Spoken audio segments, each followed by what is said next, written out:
I grew up hearing that Cain's offering got rejected because he didn't bring the best of his crops, or because God wanted blood, not grain, or because his heart wasn't in it. And every time I heard those answers, something in me went, wait, but the text doesn't actually say any of that. Not a word. I kept coming back to Genesis chapter 4, reading it again, and the thing that got me was how strange the whole story actually is. God looks at Abel's offering with favor, and Cain's he doesn't. That's it. That's the whole explanation. No footnote, no editorial comment, just silence. And if you're anything like me, that silence does something to you. It makes you lean in. So here's what happens. Cain is a farmer, works the soil. Abel is a shepherd, keeps flocks. They both bring an offering to the Lord. Cain brings some of the fruit of the ground. Abel brings the firstborn of his flock, the fat portions. And then verse 4 says, the Lord looked with favor on Abel and his offering, but on Cain and his offering he did not look with favor. Notice the order of the words. Abel and his offering, Cain and his offering. The person comes first, both times. That's not an accident. The Hebrew does this on purpose. Now here's where you have to slow down with me, because the Hebrew does something English translations just can't catch. The verb in verse 4 and verse 5 is sha'ah. It means to gaze, to regard, to look at with attention, not to approve, not to accept, to gaze. God gazed at Abel's offering. He did not gaze at Cain's. That verb is relational. It's the same kind of looking you do when someone you love walks into a room and you can't not watch them. It's not a judicial ruling from a throne. It's a face turning toward or turning away. And the text gives us zero explanation for why, which is terrifying if you think about it. The mystery isn't in what Cain did wrong. The mystery is in the silence of God. 3,000 years of readers have not been standing in silence. They've been arguing. Rashi, the great 11th century rabbi, noticed immediately that Cain's offering has no descriptor, some of the fruit of the ground. That's it. Abel's offering has two, firstborn and fat portions. The language of specificity is a signal in Hebrew narrative. Then, Augustine, in The City of God, reads the two brothers as two loves. Cain is self-love carried to contempt of God. Abel is love of God carried to contempt of self. That binary has shaped Christian reading for 16 centuries. And the letter to the Hebrews says it plainly. Abel offered by faith, and Cain did not. Luther and Calvin both plant their flags there. The problem wasn't grain versus blood, it was the posture behind the grain. You can carry a costly offering while looking entirely at yourself. And here's what all of these readers across centuries are pointing at. God turned toward the person before the gift. The gaze went to the heart first, and if Rashi and Augustine are right, if the issue was posture, not produce, then what Cain was really angry about was being seen. Verse 5 says, his face fell. In Hebrew, that phrase is vivid. It's the same language used for a city's walls collapsing or a person bowing low in grief. This isn't mild disappointment. It's a face caving in. And you can feel it, can't you? That moment when you wanted someone to look at you the way they looked at someone else, and they didn't. When you put yourself out there, did the thing, brought your best, and the response was nothing. Silence. No gaze. Cain's face fell because the God of the universe didn't look at him. That will wreck a person.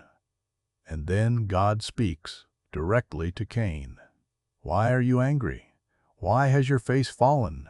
If you do well, will you not be accepted? And if you do not do well, sin is crouching at the door. Its desire is for you, but you must rule over it.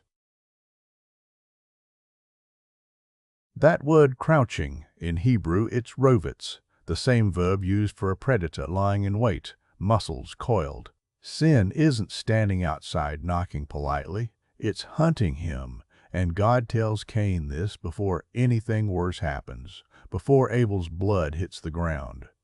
This is not rejection. This is a father pulling his son aside and saying, I see where you're headed. Turn around, right now. The door is still open. Cain speaks to Abel. The Hebrew text doesn't record what he said. It just says, Cain spoke, then Abel is dead. But the ancient rabbis in the Midrash couldn't let that silence stand. They filled it with a theological argument. Cain telling Abel, there's no justice in the world, no divine accountability. Abel defending it. Two brothers fighting about whether God is real and fair right before one of them proved Cain's point by becoming a murderer. He didn't wake up that morning planning to be the first killer in human history. He woke up a farmer with an offering. He became a killer somewhere between disappointment and rage. That's the territory. That's the crouching thing at the door. He didn't rule over it. It ruled over him. God asks, where is Abel your brother? And Cain says, I do not know. Am I my brother's keeper? I've read that line 100 times, and it still lands like a punch. The Hebrew word for keeper is shomer. It's the same word used for what shepherds do. Abel was a shepherd, and Cain throws the word back at God like a weapon. Am I the shepherd of the shepherd? The cruelty of that line, the calculated deflection. And God doesn't argue. He says, what have you done? The voice of your brother's blood is crying to me from the ground. Blood has a voice. The earth has ears. Nothing is hidden. Here's what I keep coming back to.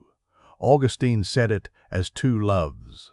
Luther said it as faith preceding works. Hebrews said Abel was commended as righteous through what his offering revealed about him.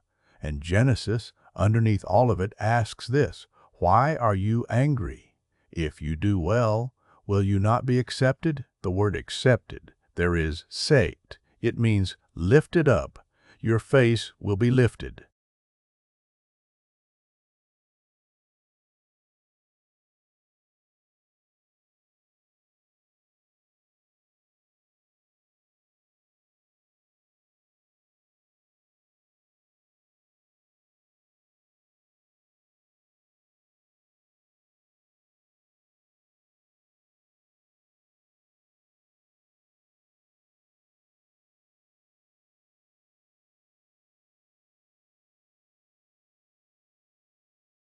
And what I think Genesis 4 is telling us, what it's been trying to tell us for 3,000 years, is that worship was never about the thing you bring.